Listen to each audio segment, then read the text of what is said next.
Un nouvel élève tombe amoureux de son professeur de 40 ans, une femme mariée qui a une fille de 5 ans. Il lui fait constamment des avances et elle résiste du mieux qu'elle peut jusqu'au jour où les choses tournent au vinaigre. Lana se laisse aller face à ses désirs et se rend vite compte qu'elle vient de faire la pire erreur de sa vie. Lana est professeure dans un lycée, elle distribue les copies d'examen aux élèves et leur donne des instructions. Elle s'assoit sur sa chaise et constate que tout le monde écrit, sauf Benny, un étudiant charmant qui la regarde constamment et tente de la séduire. Sa seule tâche à l'école est de s'asseoir et mater sa prof, ce qui la met mal à l'aise. Elle fait de son mieux pour l'ignorer, mais la façon dont il la regarde attire Lana, qui va bientôt céder à ses désirs. Cependant, elle ne sait pas comment entrer en contact avec Benny, car il n'est que son élève. Un jour après les cours, elle décide de confronter Benny et de lui demander pourquoi il se comporte ainsi. Ce dernier demande pourquoi elle l'a appelé. Elle lui répond qu'elle s'inquiète pour lui et qu'elle veut savoir s'il a des problèmes, ce à quoi il ne répond pas. Elle pose sa main sur son genou et lui demande s'il a besoin de son aide. Benny interprète cela comme un signal vert de son béguin et sourit en regardant sa main, qu'elle retire rapidement. Benny lui conseille d'être ouverte et honnête avec lui sur ses intentions. Elle lui répond que tout ce qu'elle attend de lui, ce sont de bonnes notes car elles sont importantes pour son avenir. Benny lui demande d'arrêter de mentir et de lui expliquer pourquoi elle l'a appelé. Lana ne répond pas et tend à quitter la classe et lui conseille de réfléchir à ce qu'elle a dit. Bien qu'elle ne lui ait pas avoué ses sentiments, elle est maintenant complètement éblouie par lui. Elle se promène pour se changer les idées, mais elle a encore du mal à arrêter de penser à lui. Le lendemain matin à l'école, après les cours, elle remarque le sac de Benny par terre. Elle l'attrape et le pose sur le bureau. Elle ouvre le sac et en sort le pull de Benny. Elle commence à le renifler tout en rêvant de lui. Ensuite, elle remet le pull dans le sac et va aux toilettes. Dans les toilettes, Benny la surprend derrière elle. Il s'approche d'elle et tente de lui tripoter les rotoplos. Elle le repousse brusquement et l'avertit d'arrêter tout de suite. Sinon, elle veillera à ce qu'il soit renvoyé. Benny lui dit qu'il sait qu'elle veut le faire avec lui. Elle revient vers lui et lui dit qu'elle n'a jamais envisagé de telles choses avec l'un de ses élèves et que s'il tente à nouveau de le faire, elle portera plainte auprès des autorités. Le lendemain, Benny l'aborde et lui fait part de son désir de la revoir, mais elle refuse fermement, déclarant que ce qui s'est passé était une erreur qui ne se reproduira plus jamais. Elle lui crie dessus et lui dit qu'il devrait maintenant arrêter de la harceler.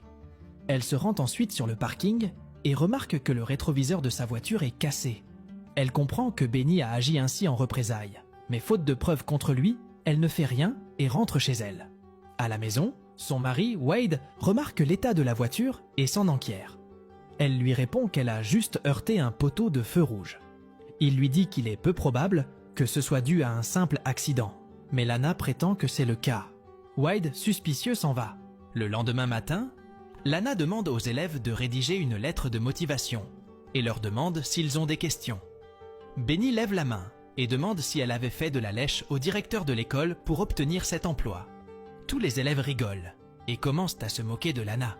Elle en est frustrée et dit à Benny qu'elle ira se plaindre de lui à la direction de l'école. Il n'en tient pas compte et fait un geste grossier tout en l'insultant. Elle attrape son sac et le jette hors de la classe en lui criant de sortir.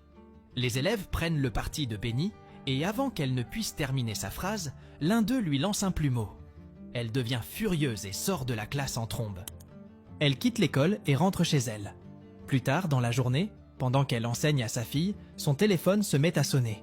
Elle décroche, mais personne ne parle à l'autre bout du fil. En peu de temps, cela se répète et elle comprend immédiatement qu'il doit sûrement s'agir de Benny. Le lendemain matin, alors qu'elle arrive à l'école, elle le voit déjà assis dans la classe. En le voyant, elle devient mal à l'aise et furieuse et décide de partir. Elle informe la direction de l'école qu'elle est malade et qu'elle ne pourra pas enseigner aujourd'hui, puis passe son temps près du lac. Le soir, lorsque Wade la voit bouleversée, il lui demande s'il lui est arrivé quelque chose de grave à l'école, ce à quoi elle répond que sa journée a été très bonne et lui ment en disant que ses élèves s'améliorent de jour en jour. Le lendemain, elle sèche à nouveau ses cours et se rend au lac pour se détendre. Elle se rend ensuite dans un musée pour se vider la tête. En contemplant les tableaux, Benny apparaît soudainement derrière elle. Il s'avère qu'il la suit partout. En le voyant, elle devient nerveuse et se met à trembler. Elle tente de quitter le musée le plus rapidement possible pour éviter de se retrouver face à Benny, mais celui-ci la suit dans l'ascenseur. Il s'approche d'elle lentement et lui dit de revenir à l'école car elle lui manque. Il commence par lui caresser le visage puis les airbags. Lana se laisse faire et perd le contrôle et commence à l'embrasser passionnément. Cette nuit-là, Lana se sent mal et dit à son mari qu'elle a fait un rêve. Elle s'est vue se noyer tandis que Marie et sa fille la regardaient sur la plage incapables de la sauver. Elle devient émotive en racontant cela. Tôt le matin, elle part faire son jogging. Elle semble planifier quelque chose et regrette d'avoir trompé son mari. Elle décide donc de se débarrasser de Benny à tout prix.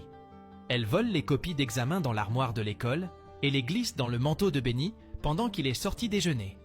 Son plan fonctionne et Benny est renvoyé de l'école pour avoir volé les copies d'examen. Bien qu'elle ait réussi à se débarrasser de Benny et qu'il n'y ait personne d'autre à l'école pour lui rendre la vie difficile, elle ne peut s'empêcher de penser à lui et commence à regretter ce qu'elle a fait. Son joli visage qui la regardait toujours dans la classe lui manque. Elle fantasme souvent sur lui et repense à leur partie de galipette. Un jour, Lana se rend dans une librairie pour acheter un cadeau à Racha. Mais au moment de partir, elle ne trouve plus sa fille nulle part. Racha a disparu. Elle la cherche dans la librairie, mais ne la trouve pas.